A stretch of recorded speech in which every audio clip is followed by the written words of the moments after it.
இந்த உலகத்தில் எண்ணற்ற விஷயங்களை கற்றுக்கொண்ட மனிதனும் தன்னுடைய உள்ளத்தில் உண்மை அறியாமல் வாழ்ந்தால் அவன் வாழ்க்கை முழுமையடையாது. செல்வம், புகழ், அதிகாரம் இவை அனைத்தையும் பெற்றிருந்தாலும் மன அமைதி இல்லையெனில் மனிதன் இன்னும் தேடிக்கொண்டே இருப்பான். அந்த தேடலுக்கான பதிலை அளிக்கிறது பகவத்கீதையின் 7வது அத்தியாயம், ஞான விஞ்ஞான யோகம். இந்த அத்தியாயத்தில் பகவான் கிருஷ்ணர் இறைவனை வெறும் வழிபாட்டால் மட்டுமல்ல, உண்மையான அறிவாலும் உள்ளார்ந்த அனுபவத்தாலும் உணர வேண்டும் என்று கூறுகிறார். உலகம் எவ்வாறு இயங்குகிறது, மனிதன் ஏன் மாயையில் சிக்கிக்கொள்கிறான், இறை உணர்வை எவ்வாறு அடையலாம் என்பதை மிக ஆழமாகவும் தெளிவாகவும் விளக்குகிறார். வெளியில் இறைவனை தேடிக்கொண்டிருக்கும் மனிதனுக்கு உன் உள்ளத்தை அறிந்து கொள் என்று சொல்லும் அத்தியாயம் இது. இந்த அத்தியாயத்தின் முக்கியமான கருத்து என்னவென்றால், இறைவன் ஒரு உருவத்தில் மட்டும் இல்லை, இந்த பிரபஞ்சத்தின் ஒவ்வொரு அணுவிலும் இருக்கிறார். மண், நீர், நெருப்பு, காற்று, ஆகாயம், மனம், புத்தி, அகங்காரம் இவை அனைத்தும் இறைவனின் சக்திகள் என்று கிருஷ்ணர் கூறுகிறார். மனிதன் வெளியில் தேடும் சக்தி அவனுக்குள்ளே இருப்பதை இந்த அத்தியாயம் உணர்த்துகிறது. பகவத்கீதையின் 7வது அத்தியாயம் சொல்லும் மிக முக்கியமான உண்மை என்னவென்றால், இறைவன் ஒரு சிலையில் மட்டும் இருப்பவர் அல்ல, ஒரு கோவிலில் மட்டும் அடைக்கப்பட்டவரும் அல்ல. இந்த உலகத்தின் ஒவ்வொரு உயிரிலும், ஒவ்வொரு அணுவிலும், ஒவ்வொரு அசைவிலும் அவரின் சக்தி நிறைந்திருக்கிறது. மண், நீர், நெருப்பு, காற்று, ஆகாயம், இயற்கையின் இந்த 5 பெரும் தத்துவங்களும் இறைவனின் வெளிப்பாடுகள் என்று கிருஷ்ணர் கூறுகிறார். அது மட்டுமல்ல, மனம், சிந்தனை, அறிவு, அகந்தை, மனிதனின் உள்ளத்தில் இயங்கும் சக்திகளும் இறைவனின் ஆற்றலின் ஒரு பகுதிதான். மனிதன் தனியாக எதையும் செய்யவில்லை, அவனுள் செயல்படும் அந்த மறைமுக சக்தியே அவனை இயக்குகிறது என்பதை இந்த அத்தியாயம் உணர்த்துகிறது. மனிதன் வாழ்க்கை முழுவதும் வெளியில் சக்தியை தேடிக்கொண்டே இருக்கிறான். ஆனால் அவன் தேடிக்கொண்டிருக்கும் அந்த தெய்வீக ஆற்றல் அவனுடைய உள்ளத்திலே இருக்கிறது என்று கிருஷ்ணர் தெளிவாக விளக்குகிறார். இதனால் மனிதன் ஒரு பெரிய உண்மையை புரிந்து கொள்கிறான். இறைவனை வெளியில் தேடுவதற்கு முன் தன்னுடைய உள்ளத்தை உணர வேண்டும். பகவத்கீதையின் இந்த பகுதியில் மனித வாழ்க்கையின் மிக ஆழமான ஒரு உண்மையை பகவான் கிருஷ்ணர் விளக்குகிறார். அது மாயை. மாயை என்றால் இல்லாத ஒன்றை இருப்பதாக மனிதன் நம்ப செய்யும் மனதின் மறைமுக சக்தி. இந்த உலகத்தில் பலர் நிலையற்றவற்றை நிலையானது என்று நினைத்து வாழ்கிறார்கள். செல்வம் என்றுமே தங்கிவிடும் என்று நினைக்கிறார்கள். உடல் என்றுமே அழியாது என்று நம்புகிறார்கள். உறவுகள் என்றும் மாறாது என்று எண்ணுகிறார்கள். ஆனால் வாழ்க்கையின் உண்மை அதற்கு மாறானது.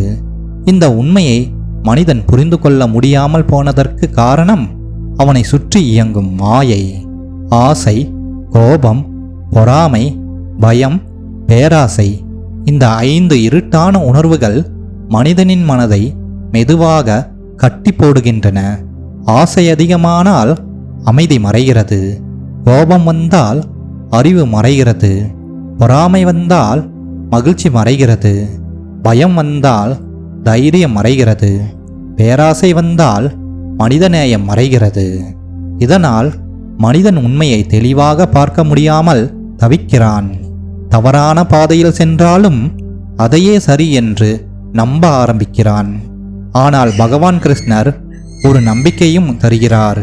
இறைவனை உண்மையான நம்பிக்கையுடன் நினைப்பவர்கள், தங்களுடைய மனதை தூய்மைப்படுத்துபவர்கள் இந்த மாயையின் பிடியிலிருந்து மெதுவாக விடுபட முடியும் என்று கூறுகிறார். உள்ளத்தில் இறை நினைவு அதிகரிக்கும் போது மனதின் இருள் குறைகிறது. மாயை மறைந்த இடத்தில் உண்மை வெளிச்சம் பிறக்கிறது.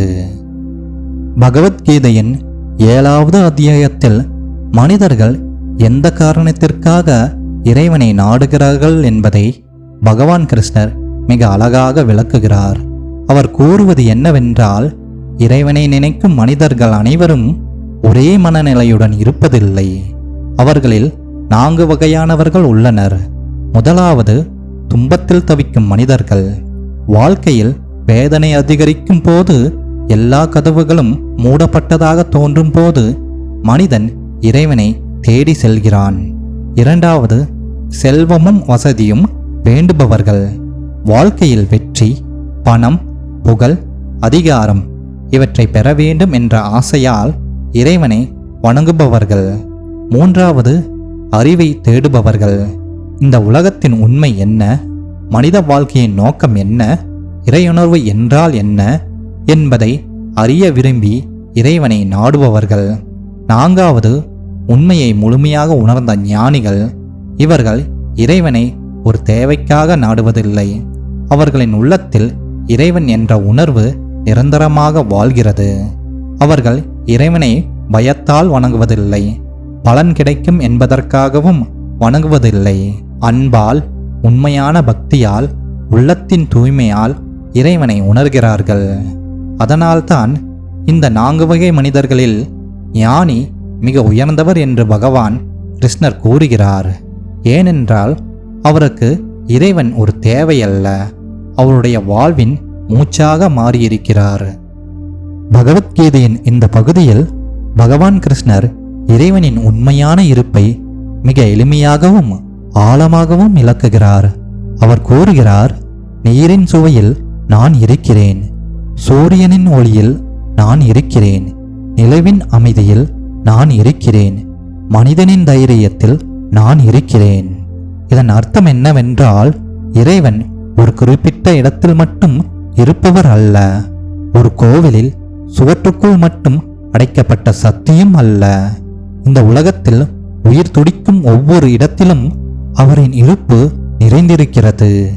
காலை உதிக்கும் சூரியனில், மலைத்துளியின் தூய்மையில், தாயின் அன்பில், உண்மையான நட்பில், மனிதனின் கருணையில். எங்கெல்லாம் தூய்மை இருக்கிறதோ அங்கெல்லாம் இறையுணர்வு இருக்கிறது என்று கிருஷ்ணர் உணர்த்துகிறார். மனிதன் பொதுவாக இறைவனை வெளியே தேடிக்கொண்டிருக்கிறான். ஆனால் இந்த அத்தியாயம் சொல்வது, உள்ளம் தூய்மையாக இருந்தால் இறைவனை எங்கு பார்த்தாலும் உணர முடியும் என்பதே. இந்த உணர்வு மனிதனின் மனதில் பிறக்கும் போது அவன் உலகத்தை பழைய பார்வையில் பார்க்க மாட்டான். முன்பு சாதாரணமாக தோன்றிய வாழ்க்கை கூட அவனுக்கு தெய்வீகமாக தெரிகிறது. அன்பை அவன் வேறு விதமாக உணர்கிறான், மனிதர்களை வேறு விதமாக பார்க்கிறான், வாழ்க்கையின் அர்த்தத்தை ஆழமாக புரிந்து கொள்ள ஆரம்பிக்கிறான். பகவத்கீதையின் 7வது அத்தியாயம் மனித வாழ்க்கைக்கு மிகவும் ஆழமான ஒரு பாடத்தை கற்றுத்தருகிறது. அது என்னவென்றால், மனிதன் வெளியுலகில் தேடிக்கொண்டிருக்கும் அமைதி உண்மையில் அவனுடைய உள்ளத்திலே இருக்கிறது. பலர் வாழ்க்கை முழுவதும் மகிழ்ச்சியை வெளியில் தேடுகிறார்கள், செல்வத்தில் தேடுகிறார்கள், புகழில் தேடுகிறார்கள், பொருள்களில் தேடுகிறார்கள், மற்ற மனிதர்களின் பாராட்டில் தேடுகிறார்கள். ஆனால் அவை அனைத்தும் தற்காலிகமானவை. ஒரு ஆசை நிறைவேறினால் அதற்கு பிறகு இன்னொரு ஆசை உருவாகிறது. இதனால் மனம் ஒருபோதும் முழுமையான அமைதியை அடைவதில்லை. அதனால்தான் பகவான் கிருஷ்ணர் மனதை தூய்மைப்படுத்த வேண்டும் என்று கூறுகிறார். மனம் தூய்மையாக இருந்தால் சிந்தனை தெளிவாகும். சிந்தனை தெளிவானால் வாழ்க்கையில் உண்மையான அர்த்தம் புரிய ஆரம்பிக்கும். அகந்தை குறைந்து, பொறுமை வளர்ந்து, நம்பிக்கை அதிகரித்து, உள்ளத்தை அமைதியாக வைத்து கொண்டால் மனிதன் மெதுவாக தன்னுடைய உண்மையான இயல்பை உணர ஆரம்பிக்கிறான். அந்த உணர்வே இறை உணர்வாக மாறுகிறது. இறைவனை காண வேண்டும் என்றால் முதலில் மனதின் இருளை அகற்ற வேண்டும் என்பதே இந்த அத்தியாயம் சொல்லும் மிகப்பெரிய வாழ்க்கை பாடம். பகவத்கீதையின் 7வது அத்தியாயம் மனிதனை இறைவனை பார்த்து பயப்பட சொல்லவில்லை, அவரை உணர சொல்கிறது. வெறும் சடங்குகளால் மட்டுமல்ல, உண்மையான அறிவாலும் உள்ளார்ந்த அனுபவத்தாலும் இறையுணர்வை அடைய வேண்டும் என்று கற்றுத்தருகிறது. இந்த அத்தியாயம் மனிதனுக்கு ஒரு பெரிய உண்மையை நினைவூட்டுகிறது.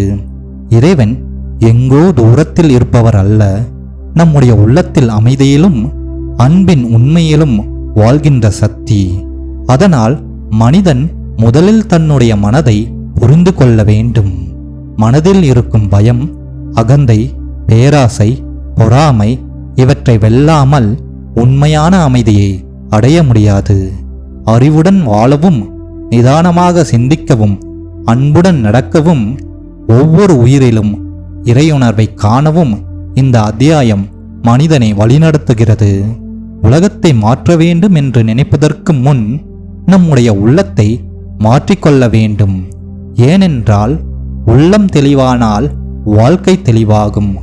இதுவே பகவத்கீதையின் 7வது அத்தியாயம் சொல்லும் உண்மையான அர்த்தம். பகவத்கீதையின் இந்த ஆழமான விளக்கம் உங்கள் மனதில் ஒரு நல்ல மாற்றத்தை உருவாக்கி இருந்தால் இந்த வீடியோவுக்கு ஒரு லைக் கொடுங்கள். உங்கள் குடும்பத்தினருக்கும் நண்பர்களுக்கும் இந்த ஆன்மீக அறிவை ஷேர் செய்யுங்கள். கமெண்ட்ஸில் உங்கள் மனதில் தோன்றிய எண்ணங்களையும் உணர்வுகளையும் கருத்தாக பதிவிடுங்கள். மேலும் பகவத்கீதையின் அடுத்த அத்தியாயங்களின் எளிய மற்றும் ஆன்மீக விளக்கங்களை தொடர்ந்து காண நமது சேனலை சப்ஸ்கிரைப் செய்யுங்கள். உங்கள் வாழ்க்கை அறிவாலும் அமைதியாலும் நல்ல எண்ணங்களாலும் நிரம்பட்டும். வாழ்க அமைதியும் ஞானமும். மீண்டும் அடுத்த பதிவில் சந்திப்போம். நன்றி.